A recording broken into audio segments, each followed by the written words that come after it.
Welcome, everybody. This is Critical Considerations for the Return to School, and I'm Lisa Fox with the National Center for Pyramid Model Innovations. And I'm Louise Hemmeter. So we're so glad you joined us. Here's what we're going to talk about. We want to talk to you about how we think about the return to school, and both mostly thinking about preschool children, which is what we think about every day, and infants and toddlers as well. But we think it's important that we at least mention kind of what might happen to kindergarten children who haven't had the benefit of preschool. So we'll talk about that a little bit. Of course, we want to talk about considerations for the supportive families, and then in all of that are our practitioners. We had you do a little survey before as you registered. For those of you who answered that, thank you so much. That helped us think about what's on your mind.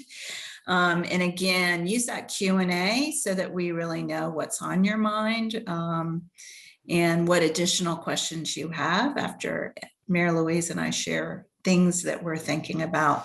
I want to start a little bit with what do we know? It feels like there's so much we don't know, right, about COVID and what we're facing as we come back. But there are things we do know. And in some really very well done and interesting articles within pediatrics that is examining what's happening with families and young children, they have documented that it's families of young children who are reporting real significant impacts on the family and resulting in negative moods among parents and their poor sleep and uncooperative behavior for children. And as you all know, for families of young children, that's kind of a recipe for a lot of stress and a lot of intensity. We also see in a national survey that was published in Pediatrics that a large proportion of families, 27%, reported that they felt they had mental health declines and the children's problem behavior was intensifying. And when they did the analysis, it's families of young children that are the most impacted in that way. And so I think it's really important that we think about what the pyramid model brings and how we can support families that have been experiencing this over the past year. Another really interesting study is from the University of Oregon. And if you note that website, and the slide deck is on the web page along where you registered, so you can pull that down if you want to go to that website. So University of Oregon's been doing a weekly survey with families of young children, including families of children with disabilities, which is super important that we understand that. And what they have found that families of children with disabilities have even greater stress, caregiver anxiety, caregiver depression, and child problem behavior and child anxiety. That's really an interesting one. Check out what we also posted. Mary Louise was part of a New York Times article about children being anxious on the return to school. It's such a great article, and really some thoughtful responses about things we think about. If you haven't seen that yet, it's also posted with a webpage. But I think that's interesting. Child anxiety is a factor that we ought to be thinking about, and how do we use pyramid practices around that? They also found that families of children with disability had higher rates of things like food insecurity, which is troublesome, and fewer preventive health care visits. So these are all things we need to be thinking about as we think about the return to school. And then you told us what you're worried about in the survey. So in general, it's things around children's adjustment as they come back, around delivering high quality instruction and how to make all that happen with perhaps COVID restrictions and the pressure to have kids catch up, and then concerns about our own wellness, because we have all of us, those who run schools and those who support people who teach in schools and those who are teaching in schools, have experienced stressors personally during COVID. I want to bring your attention to this guide. If you haven't downloaded, what we did is try to hyperlink it to all of our advice around, I know some programs, if you're in childcare, you never closed. You've been navigating this the whole time. Some of us are school districts are reopening again in person in a way that feels kind of big and different. But in this guide, we've talked about what to think about, and then we embedded hyperlinks. So it'd be really easy for you to go and get all of the resources that you might need. So I'm going to turn it over to Mira Louise, who's going to launch us in thinking about what are those pivotal pyramid practices we should use and some of the considerations as kids come to the classroom. All right, thank you, Lisa. So as Lisa said, I'm going to talk about what we see as pivotal practices around supporting children as they come back to school. And I think that for those of you who are on this call who know Pyramid well, we're not talking about a different set of practices. We're just talking about using them in a more targeted way, given what we know children, families, and staff are experiencing, have been experiencing, and will experience when they come back to school. So we're going to talk about a little bit about relationships, a little bit about providing predictability and how we do that through schedules, routines, transitions, things like that. Then we're going to talk a little bit about why teaching social emotional skills is probably more important than ever.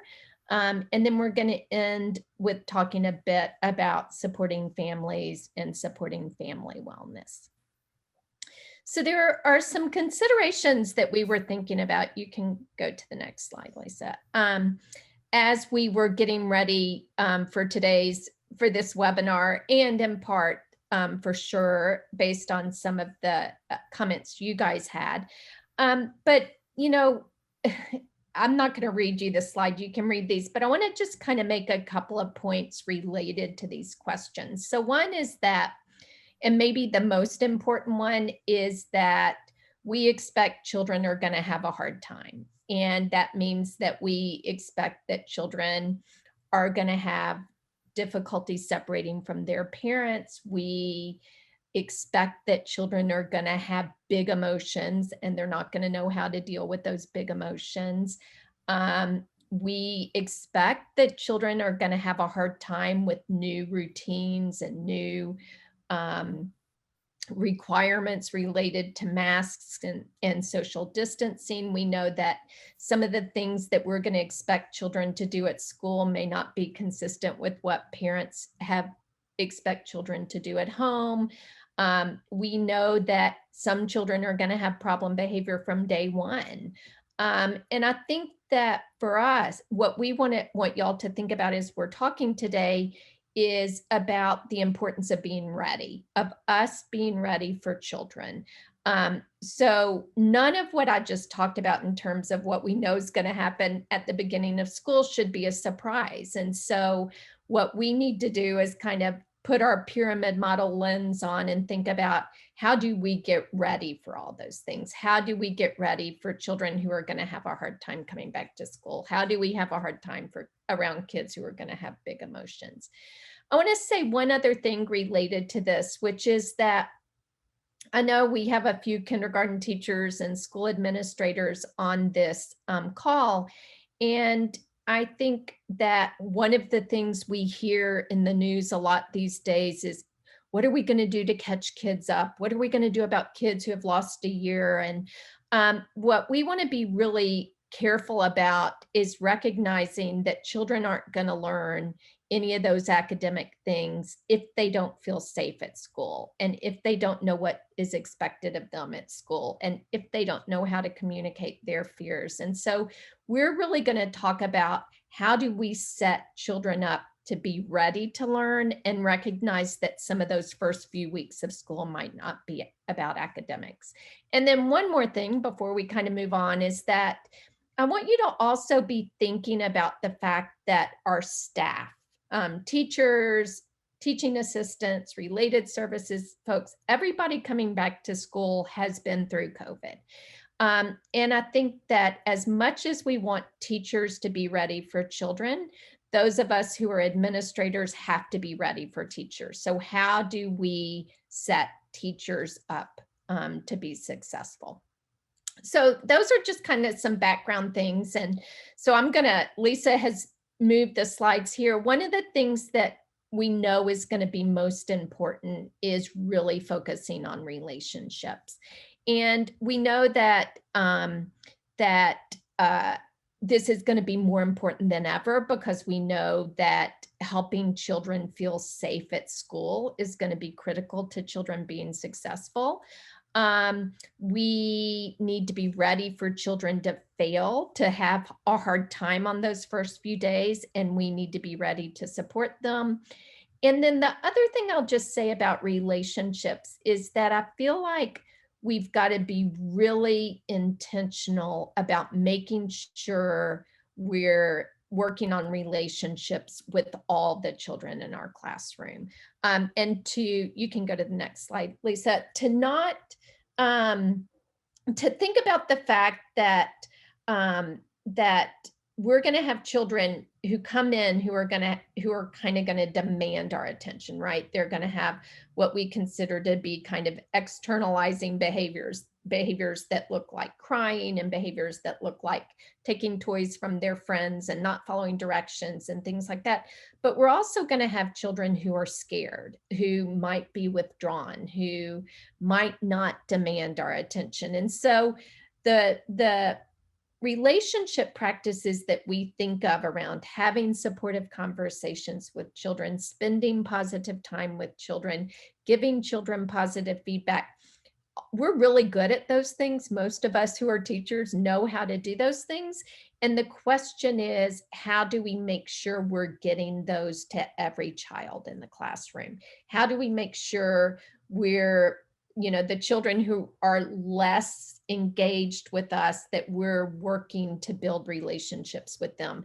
How do we make sure that we're getting these positive relationship practices to those children who come in and have challenging behavior on the first day, and we're kind of responding to their problem behavior? How do we kind of back up and say, how do we have some positive time, some positive attention? How do we give that child positive feedback when they're engaging in more appropriate behaviors?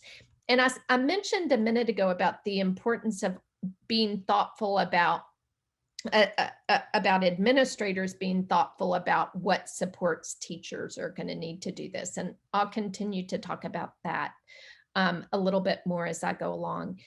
So if you want to move to the next slide, Lisa.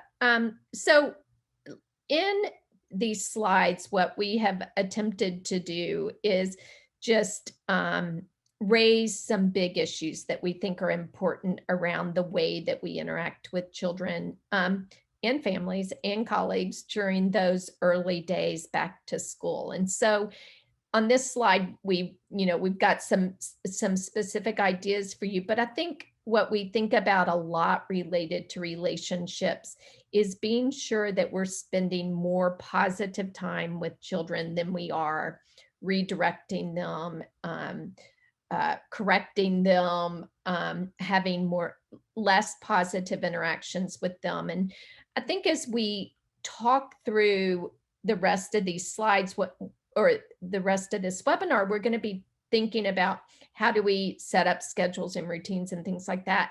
And doing those things, having predictable and consistent schedules and routines, will allow us more time to do these positive relationship practices with children. Meaning, if we have really predictable routines in our classroom and we're not having to redirect children all the time because they know the routine, then it frees us up to just spend time one-on-one with children, or spend time with small groups of children, engaging with them in ways that build this relationship.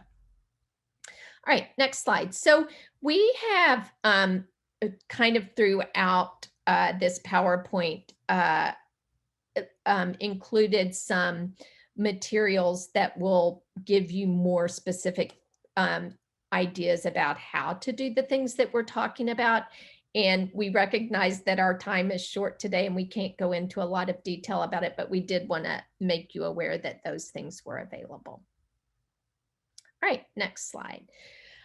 So this feels to me like one of the most important things that we should be thinking about in the return to school is about providing predictability. And I think we do that by having really consistent, predictable routines, and that we're really intentional about teaching children those routines. And as we were getting ready for this webinar, I was thinking about all the things that could be different. So, how children play together, what children are allowed to do together, how many children can be on the playground at one time, whether we can or cannot do family style dining. When do children have to wear masks and when don't they have to wear masks? Are families going to be allowed to bring children in the building, or are families going to be required to drop children off at the door? There's all sorts of routines that possibly are going to be really different than what we're used to doing. And so as I was thinking about this, I was thinking about the first step is that we as staff and administrators have to be clear what the routine is. So if the routine is that children get dropped off at one central location versus families coming into the building, what does that mean about who should be at that one central location? How hard is it going to be for children to be met at a central location by someone they don't know? Is there going to be a backup at that one central location? And if there's a backup, what's going to happen when families get in a hurry because they have to get to work?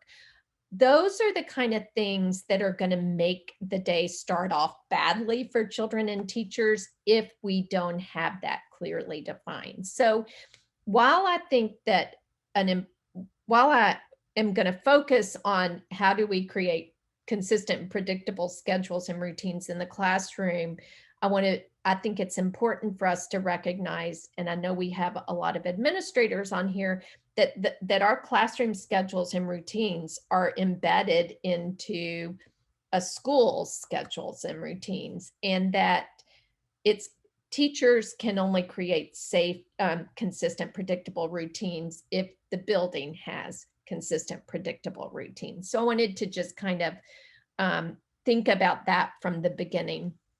You can go to the next slide, Lisa. So what I've put in these slides are just some examples of visual schedules and some examples of visuals that go along with routines.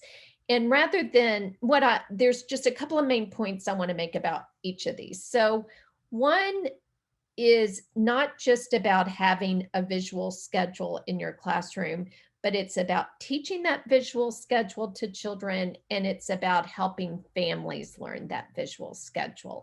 So if you have children who are being picked up by their parents at the end of the day, can we add a picture of a parent at the end of the schedule so that will help children know when to expect the person who's coming to pick them up to come back to school? So what I mostly want you to think about around visual schedules is how can we use them to create support for all children, but then individualize them to provide support for those children who might need more support. And also, as we're designing our schedule of the day, this is where we get back. We get back to the issue about the school building, which is, I think one of the most important things for children coming back to school is for the routines and the schedule to be consistent from day to day. And that means that it's probably not a great idea that on Mondays kids go outside at 9 o'clock, and on Tuesdays they go outside at 11 o'clock, and on Wednesdays they go outside at a different time, because that's going to be really hard, for teachers to create a predictable schedule, but it will also be hard for kids to learn that. All right, you can go to the next slide, Lisa. So in addition to visual schedules, we want you to think about how you teach routines within that schedule. So what does the morning drop-off routine look like? And I've talked a little bit about what it might or might not look like, given what the COVID expectations are. But so it's one thing to teach children the order of things that happen in the day, but where we see a lot of opportunities for problem behavior to happen are within those routines, children not knowing what to do. So what does arrival time look like? What does large group time look like? What do small groups look like? What does center time look like?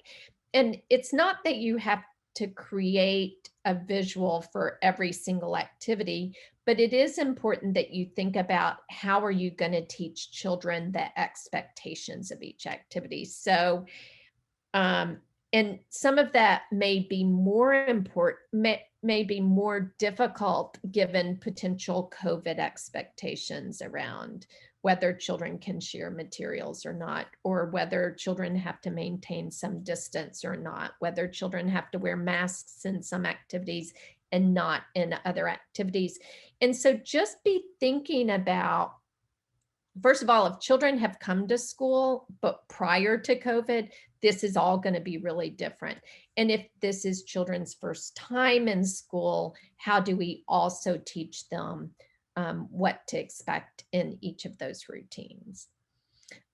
We have also included, you can go to the next PowerPoint, some visuals and some examples of visuals around transitions.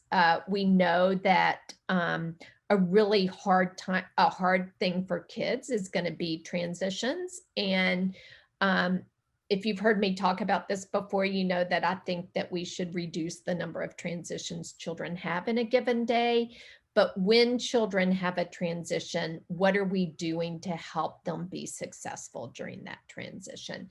And so the visuals on here are just examples of visuals that you might use. I think one thing that I would really encourage you to think about, especially around preschool children, is how we use visuals in a more individualized way when we have children we know are going to need more individualized support. So those might be children with disabilities, they might be English language learners, they might be children with speech and language delays. But I think it's another thing we want to do to be ready for children. So if we know we have English language learners, or if we know we have children with disabilities coming into our classroom, that we don't wait to see if they can engage in the routine, but we design the routine and design the visuals that go with the routine to assume that they're going to need some extra support. All right, you can go to the next slide, Lisa. So Mary Louise, as you're talking about predictable environments, it sends me back to the opening slides when we talk about kids having a lot of anxiety, right? Mm-hmm. And predictability is part of easing anxiety. All of these strategies are related to that. Really important. Absolutely. You know, the one other thing to be thinking about is how we're teaching the expectations of the classroom. And, you know, as you're talking about anxiety, Lisa, I'm thinking about how we don't need to create rules to just have rules. And I think that we might want to be more intentional this year about creating rules that are critical for kids. So if there are rules around masks or hand washing or any of those kind of things that are kind of non-negotiables, that we're really intentional about having those rules, but that we don't get focused on a whole lot of rules that maybe aren't quite as critical. But I do think that, you know, we generally think that we like the idea of having expectations that are more broad, but we really want you to be thoughtful about creating specific rules around behaviors that are kind of non-negotiable and might be rules that you haven't thought about in the past. I'm really anxious about the thought that we have to keep 3- and 4-year-old children from hugging each other or whatever the COVID restrictions are going to be. And while we can build some of that into our rules, which we're talking about now. We can also think about that related to teaching friendship skills, which we're going to talk about here in a second. And so, and like the example or the visual that's on this slide around greetings, you know, if kids aren't allowed to hug or shake hands or do things like that, then let's think about what the greetings are that we want to teach children. And so we may have to rethink those more traditional friendship skills that we've thought about in the past in order to align with whatever the COVID guidelines are. And I think what's going to be challenging is that those are going to vary, and we're going to have to be they're going to vary from school to school.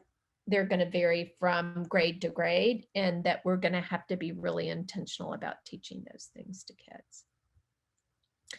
All right, let's talk for a minute about supporting social emotional competence. So really, it seems to me that this is what it's all about, and that whether children are coming back anxious or whether children are coming back so excited because they haven't seen friends in a year, or whether they're coming back scared, or whether they're coming back shy. We know kids are going to come back with big emotions, and we need, as I said kind of early on, we don't want to expect that kids are going to be able to deal with those emotions. And so, you know, we always talk about teaching social skills, and we always talk about supporting children's emotional competencies, but this context seems more important than ever. And so in our, you can go on to the next slide. In our work, we talk about teaching kind of 4 big sets of skills. We think about teaching friendship skills. We think about teaching children to name and respond appropriately to their emotions. We think about teaching children to problem solve, and we think about teaching children to calm down.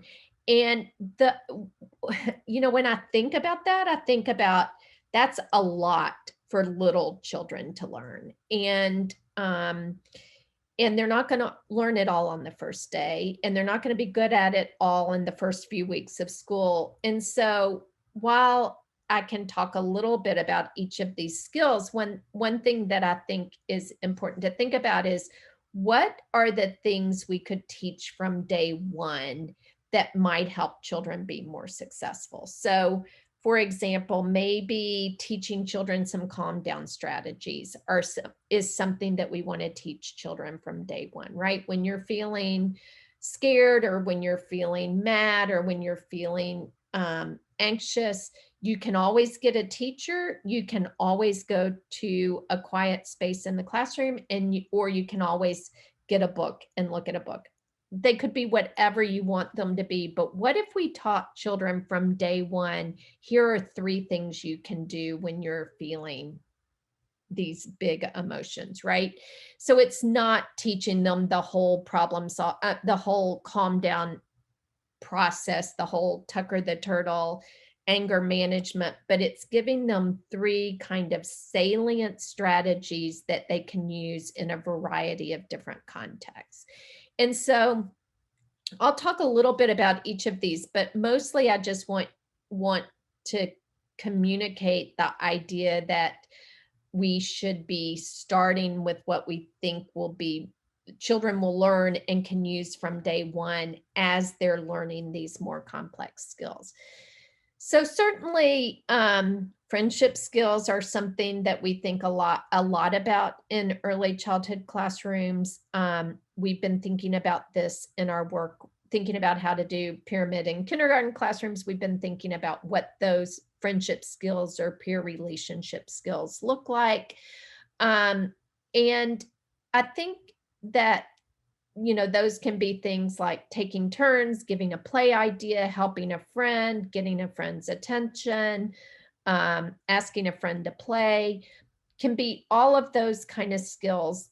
And I think in order to teach those skills, we have to create a context where those skills are important. And I think we do that by having expectations about how we treat our friends. I think we do that by having good, developmentally appropriate, engaging activities that require children to play with each other. I think we do that by teachers modeling those friendship skills. But again, some of those skills may look a little different this year than they've looked like in the past. And so I think the first thing we want to do is create that social context, teach those skills that are maybe more critical because of certain COVID issues or restrictions, and then move into more complex skills. Probably the big, next slide, the big thing that we're going to want to be thinking about is children's emotions. And I've mentioned this several times. And I think, well, I know that learning to communicate your emotions is a skill that takes lots of time. Adults are still working on them. So we don't expect children to be able to communicate and express their emotions in appropriate ways from day one. So in addition to thinking about how do we teach children to express their emotions, how do we teach them to respond to difficult emotions, we might also want to be thinking about how do we decrease the demands on children so that they're less likely to have big emotions, right? So one of the ways children are, one of the things we can do to decrease the likelihood that children will have these big emotions is we can increase our positive time with them, as I talked about earlier. But we can also think about things like giving children choices. We can think about reducing the expectations for children to engage in teacher-directed activities. We can increase the frequency with which we check in with children about their emotions. We can help pair children up to do things together that might be easier to do together than it would be to do alone. In other words, it's not just that we're going to teach children how to deal with difficult emotions, but what we really want to do is decrease the likelihood that children are going to have those big emotions while they're learning to express those emotions in appropriate ways. And so if I think about children coming to school and children feeling scared and anxious and shy and all those things, what I think about is, let's increase the likelihood that the child will have people to talk to and play with. Let's increase the likelihood that the child is going to know what to do and what's expected of them. Let's give children a little bit of control by allowing them to make choices. Let's decrease our expectations for them to follow teacher directions, and yet still create a structure where there's some predictability to what's happening in the classroom. All right, the next 3 or 4 slides are really about teaching self-regulation skills, teaching children to calm down, teaching children to do social problem solving. And these are not necessarily things we think you're going to teach the first few weeks of school. But what I do think is important is using this language during the first few weeks of school, right? So talking about things like, I'm feeling really stressed right now. I'm going to take some deep breaths. Anyone want to take some deep breaths with me? Or when I feel mad, one of the things I like to do is get a book and read a book by myself. Or when I don't know what to do, sometimes I can ask a friend what to do, so that we're modeling that language. We're giving children solutions. We're modeling emotion language. We're helping children see that it's safe to express those emotions. We're helping children are going to feel mad, they're going to feel scared, they're going to feel angry. And what we can do by using that language in our classroom is help them feel safe in communicating those emotions, and we can give them strategies for what to do when they're feeling those emotions. Yeah, so the next slide is about Tucker the Turtle. And for those of y'all who don't know Tucker the Turtle, it's a strategy for teaching children to calm down and think of good solutions to problems. And like I said, I don't think this is something you would necessarily do the first week of school, but the idea of beginning to talk about calming down and solutions during the first few weeks of school is setting the stage for being able to teach these things as you get further into the school year. Can you go to the when to teach slide, Lisa? So one of the things that I want to, I talked about at the beginning was about being ready for children. And I think we know, as I said earlier, that children are going to have challenging behavior, that children are going to engage in some behaviors that are challenging to us.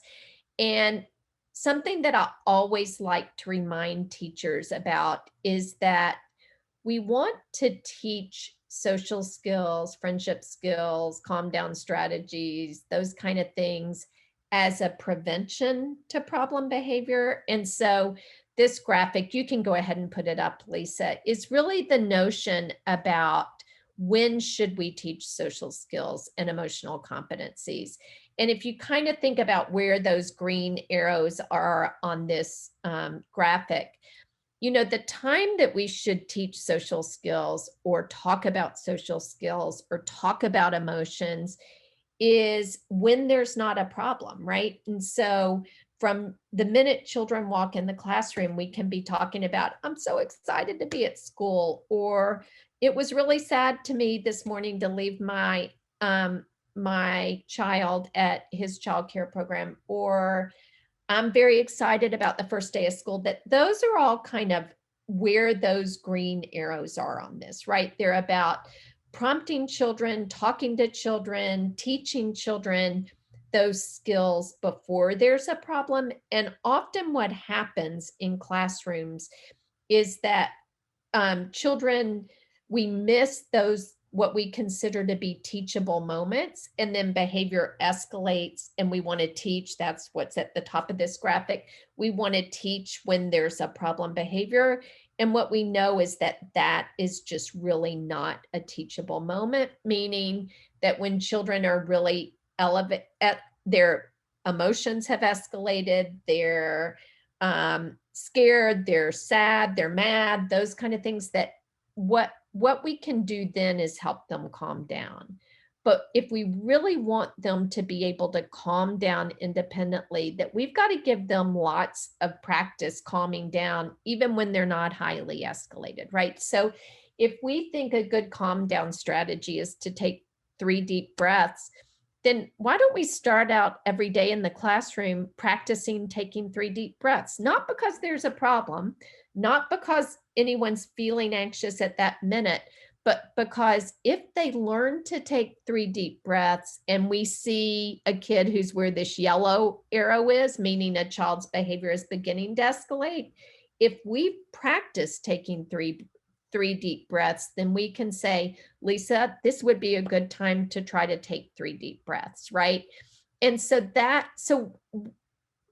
the teaching them to take 3 deep breaths, or teaching them to ask a teacher for help, or teaching them to how to initiate play with a friend, all those things may serve to prevent problem behavior, but they need to learn those things when there isn't problem behavior. And so the kind of big message about this slide, I guess, is that we really want to focus on teaching as a prevention. So teaching social skills, talking about emotions, talking about calm down strategies as a prevention, right? So as children's behavior escalates, they already have those skills, and it simply requires us reminding them to use them. All right, Lisa. Thanks, Emma. So I want to remind everybody to use that question and answer little whatever it is, bubble and pose your questions that you have for Mary Louise about the practices she just shared or things that are on your mind that maybe we haven't touched on, because I'm going to shift topics to supporting families and a little bit about supporting staff. So if you have questions about the classroom and kids, if you want to get those in, or supporting teachers, if you want to get those in the questions, that would be really terrific. So one of the things I want us to think about is, as anxious as children are, we also, and as anxious as we are, we have families who are in the same place. And it's pretty frightening then to send off the purpose of living, your child, off during the time of pandemic to a group environment if you haven't done that before. And so we need to support families from this position of understanding and empathy, making sure that we can use strategies to help them feel comfortable, connected, that they feel safe, thus they can be confident in guiding their child to feel safe. We'll also want to make sure, just like we're going to help kids from day one understand strategies and practices they can use from day one, we want to use practices with families. We don't want to think, well, let's get everyone settled in the classroom and then we'll shift our family engagement and start those meetings up again. Let's have our family engagement discussions now and really get ready. How are we welcoming our families back? How will we communicate information to them so that they feel sure about children's reentry? And so when I've posed questions for you to really think about from your lens, if you're a classroom teacher, if you're a program administrator, about all those things that we can be thinking about prior to our families even coming, or prior to a transition event as we're welcoming families back. And you might scan these and say, do I know the answers to these? Have we prepared for these things? How will we be welcoming families back? What are our messages? How will you let families know that you're available if they have individual concerns? Let's be okay with them expressing their anxieties and their concerns about their child coming. Like, don't prematurely reassure when they're anxious, but join them, validate that, and support them. What are we doing to think about how can we help them feel good about preschool and their child in school really quickly? Can we plan some community building events and connecting events? And what will we do when we communicate with families during intermittent absence? There's a lot. Right? There's a lot here to figure out. When I look at this list, I think kind of there are four things that are key. One is communication. I don't think you should be worried about over communicating, because I think that is a huge prevention of people's anxiety and stress, is to have information and to know what's going to happen. And I think the second kind of major thing is to really position ourselves. I know we always want to be in this place, but we need to be in a place of listening. So we want to listen to the words. We want to listen to the subtext, right? If the subtext, I'm anxious. If the subtext is, I'm concerned about my child's health, or the subtext is, I don't think you can manage all these things. Let's listen and also interpret and then validate the emotions that families are expressing. Join with them. Sometimes we try to help families see it's going to be okay, but I think we don't want to do that prematurely in these conversations. I think we join with them and validate, and don't be afraid to do that. But we need to do that, because I think it is, for some families, a time of big concern. For other families, they're like going to be overjoyed. We're opening the doors and kids get to come back, right? And then I think the other thing is really investing the time, as Mary Louise said, with the kids and the predictability and kind of putting all these things in place. We're going to gain more time to be able to build our relationships with children. I think we want to carve out time to build relationships with families. So in that drop-off sequence, as you begin to think about it, there's got to be an option to have a conversation with you, right?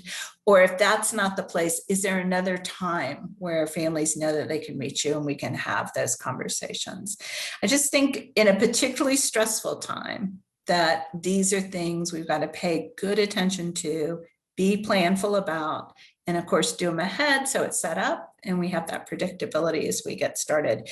So we've done some things on our website to try to help you think about the return to school. One is this connecting with families. One is really more about when families aren't at school. So if we're having intermittent absences of children, which I suspect will continue to happen, then we need to make sure that when children are at home, that we're supportive to those children. And so you might find this connecting with families kind of sequence of having a short, focused conversation that helps support families as well as help them meet children's goals. It will be helpful. And then that, how might you welcome families back, kind of some suggestions and ideas about how to do that as we get started. We created this, it's on the website, it's linked in the reopening guide, because I think it gives you kind of a gentle approach to finding out what happened over the year of being at home, if there was a year of being at home. And what information do families have to share with teachers? So this maybe look at the questions on it. You might want to tailor it to your program. Of course, you're completely welcome to do that with any of our resources, is to tailor them to your program, to logo them, whatever you need to do. But it helps provide the classroom teacher as well as the school with information that might help us support that child, to really anticipate. It doesn't outright ask, did you experience adversities that your child might have been traumatic to your child? But it asks around those questions, so you really get some of that information if you use this tool. I want to remind you there are a lot of resources. So during the pandemic, our team was very busy thinking about their children at home and families who don't know how to do pyramid practices. What are the pivotal ones so it'll make a difference for those children? I think that's going to be important. So as kids come back and we notice a child who has high anxiety, or we notice a child who really could use extra support with self-regulation skills, now we have the materials and we hope you'll use them so that parents can partner with you so that we can be a team in supporting children as we address that. And then finally, I want to talk just briefly, so we have time for questions, about supporting our teachers and our caregivers and staff. I think it's going to be really important. We just talked about a lot of being systematic and planful in our instruction and in our engagement with families. So teachers are going to need that time to plan. So as you set schedules for the fall, really think about that. Maybe thinking about planning meetings where teachers can collaborate with each other. Why should we each independently figure out some family engagement strategies and resources? Could we do that together? I think leadership should say our priority is teaching social emotional skills. I think nationally, everyone is saying that. Everyone seems who's being thoughtful about this is on board. And I think if you communicate that from a leadership perspective, that's going to be really important to practitioners to feel good about investing their time in that. I think many of our classroom practitioners always feel a critical tension between how they allocate their instructional time and helping them see how valuable it is to do social emotional, and how social emotional is kind of the container for all learning, and that you value it and you think it's really important and key. We need to pay a lot of attention to staff wellness. If you have an active family committee or parent-teacher organization, they can help with some of that. I've seen some really creative, fabulous things, staffing the break, resourcing the break room with snacks for teachers and doing a bulletin board, or it may be break time, or acknowledging that we maybe establish a system that if someone feels overwhelmed, that they can ask for a break and have someone cover them. And it doesn't have to be some big drama thing, but just knowing that I need a 10-minute breather, right? Making sure that you're checking in with staff, floating between classrooms, checking in, making sure that kind of, are people good? Do they have concerns? Obviously having an open door around people coming to you with their concerns. The promoting connections with families, I think it really starts, and Mary Louise talked about that as well, as at the kind of at the program level and the school level. There's a lot you can do to set the stage for that. There's a lot that is external to the classroom that the program can do to really amp that up and to make a big difference. And then I think we all need to be planful about those gaps in attendance. Those were the comments I wanted to share. And of course, we're getting close to the end of the hour. I'm hoping there are some questions in there. Let me see. All right. So let's see. So Mary Louise, here's one for you. I think I'll answer too, but I want to know what you say. So okay. You really talked about the importance of relationships, environments, and social emotional. What happens if in the first few days, I have a child who has dangerous and unsafe behavior? I don't want to wait to refer that child to services, but what should I be doing? I want to hear what you have to say too, but I mean, I kind of expect we are going to have kids who have dangerous behaviors early on. I mean, I just think it's going to happen. And so I have a couple of answers. One is that this is a program level issue, right? This is not just a teacher issue. So Lisa was just talking about support for staff. So my first thought is that if you're a teacher in a busy classroom with 20 kids and you have a kid who is engaging in behaviors that you feel are dangerous, where's the support, right? So first of all, do you have prevention practices in place? Do you know what the function of the kid's behavior is? Are there things you can do? Is my first thing. But my second thing is, who do you call, not to come get the kid, but who do you call to say, can you help me problem solve why this child is engaging in these behaviors? Because sometimes it's easier for someone from the outside to observe and see what's going on than it is for us when we're busy with 20 other kids. So I want to resist the temptation to refer a kid in the first few days of school. And encourage people to ask for support around that kid. What can people do to support me to help me meet this child's needs? Yeah, I think that's what I would say. I'd also say we're going to refer a child. I mean, we're never going to not refer a child maybe who needs special education services, although I don't think you should make that assumption that having dangerous behavior is an equivalent to that. Because we can see some really intense behavior that once you do all those things that we should be doing kind of sorts itself, but we wouldn't mean, and the child's not, hopefully the child's not ever going to go somewhere else, as you pointed out, right? They're going to be with you ultimately. So here's a little, you always have such great ideas, but this one we hadn't touched on so much and you might have additional ideas about it. Do you have ideas, do we have tools for how to create relationships with children, and I guess between children, with this idea that there's social distancing?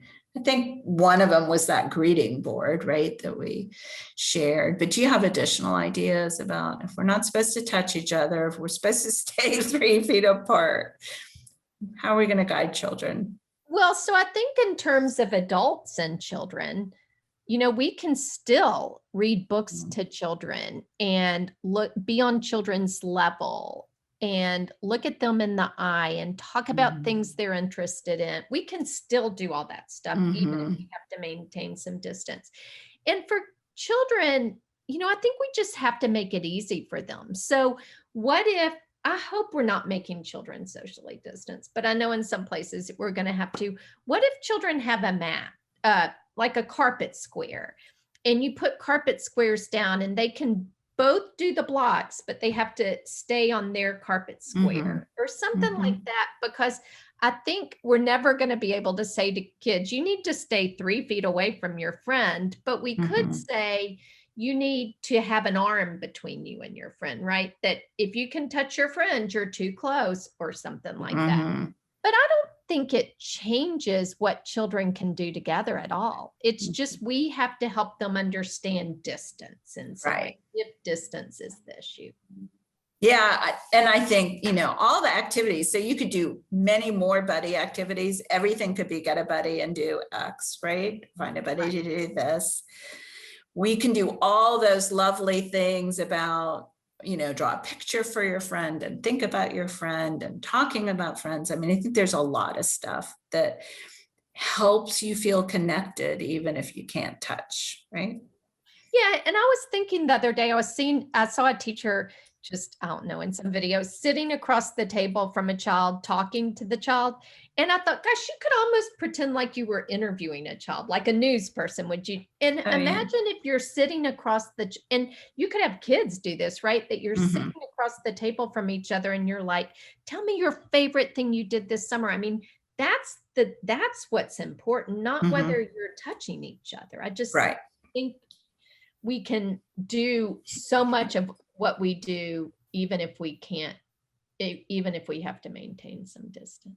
Good point. All right, here's a little bit of a different one. I'm a coach and we do pyramid. I'm worried that doing a teapot and starting coaching for some teachers will just be another demand that's a stressor. So what are you recommending people do around coaching and navigating that? Well, I have a little bit of a smart aleck response to that, which is kind of my style, which is that something's not right if people see coaching as a stressor. I really think that if we're doing coaching well, teachers will be like, come on in, right? And so one of the things this is kind of like what we were saying earlier, which is, if teachers seem stressed by having a coach and they seem stressed by behavior, then how do we help them see that we can help, as the coach, help them with that behavior? And what we say about everything is it's all about the relationship. So if a teacher feels stressed by a coach, then the relationship hasn't been established, right? And so maybe that teacher's experience with coaches has been punitive or negative or not effective. And so how do we build a relationship with that teacher that helps them see that we're really going to make their job easier because we're going to support them around things they need support with? Yeah. Somebody commented amen to that, to your smart aleck response. I agree. I mean, I think this is a great opportunity. I mean, I think coaches can be really pivotal in helping with the staff wellness issues, helping teachers feel like they're on the right path. So we're out of time. Wait, can I say one more thing? I was just going to say one more thing. And that goes back to administrators, right? Just one more thing about, are we creating a culture where coaching is a good thing? And have we established coaching as something everyone gets and they get it around things they need help with, so that people don't see coaching as something punitive? That would be the other thing that I would want to be clear about. Yep, I agree with you. So Sarah, I think we're out of time. You should probably help wrap us up. Yes, thank you, Lisa. And thank you, Amel, for both of your wonderful insights. Thank you all for participating in this webinar. Your feedback is very important to the work that we do. Please remember to provide your feedback on this webinar with our post-webinar survey by typing the web address shown on this slide into your internet browser. Your certificate of attendance will appear once you submit the survey. We invite you to visit our website, challengingbehavior.org, to sign up for our upcoming webinars, access recordings, download pyramid model resources, and more. And thank you to our funder for making this webinar possible. This concludes our webinar. Thank you all and have a great rest of your day.